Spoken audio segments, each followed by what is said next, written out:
Salut les afteriens. Ce soir, c'est le match de l'after. C'est quoi le match de l'after?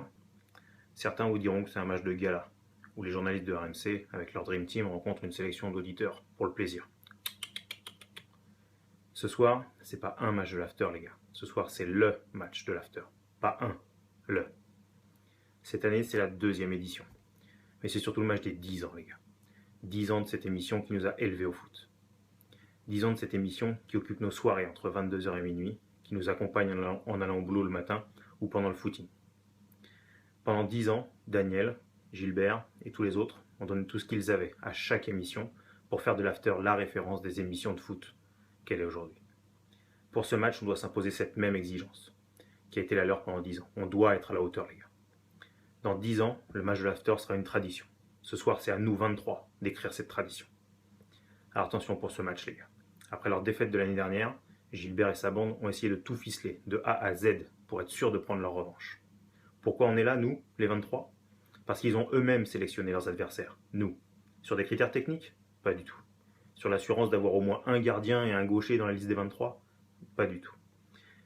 Rien à voir avec l'année dernière. Je sais, j'y étais.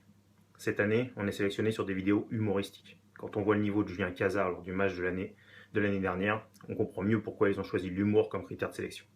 Alors on se retrouve ici, nous les 23 afteriens. En face, ils se connaissent. Ils bossent ensemble toute la semaine. Ils se retrouvent le week-end même pour jouer au foot. Ils ont même dans leur rang d'anciens pros.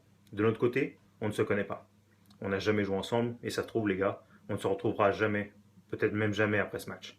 Pas d'automatisme, pas d'affinité, pas de complémentarité. C'est comme ça que Gilbert et ses acolytes nous ont sélectionnés, en croyant que ça serait plus facile pour eux de nous battre. Mais ça n'a pas d'importance les gars. Parce qu'on est plus proches les uns des autres qu'ils ne le pensent. On est animés, chacun d'entre nous, par cette aspiration commune. Celle-là même qui nous a donné envie de faire cette vidéo et de nous retrouver ici pour les affronter. On a tous en nous l'esprit de l'after. Ils nous l'ont transmis eux-mêmes pendant ces 10 ans, sans le savoir. Cette vision du foot qui mêle technique, esprit collectif, intelligence de jeu, volonté d'aller de l'avant, avec une petite touche de vice, comme le foot l'exige. Alors ce soir les gars, on pense after, on joue after, on tacle after, on marque after. Et pour la touche de vis, vous allez me dire, qui est si cher à Daniel ? Nicolas, sur les corners, tu montes bien ton short, tu vas exposer ta belle viande sous le nez de Jean-Louis. Chichaman, je compte sur toi pour enfumer Daniel sur le banc de touche. Le stopper bordelais, comme sur ta vidéo. Tirage de maillot, obstruction, pour défendre sur Gilbert, c'est parfait. Le beau gosse, si Karine rentre, c'est pour toi, marquage à la culotte. Pour le reste, les gars, on joue. Et je compte sur vous pour gagner. Mais je compte pas sur vous que pour gagner, les gars. Parce que plus que la victoire, ce qui fera qu'on restera dans l'histoire du match de l'after, c'est que notre superbe match fasse regretter à Daniel de ne pas avoir été l'entraîneur de notre équipe. Alors faites en sorte de gagner ce match, faites en sorte que Daniel veuille être l'année prochaine votre sélectionneur et vous entrerez alors dans l'histoire de l'after. Allez les afteriens, je compte sur vous.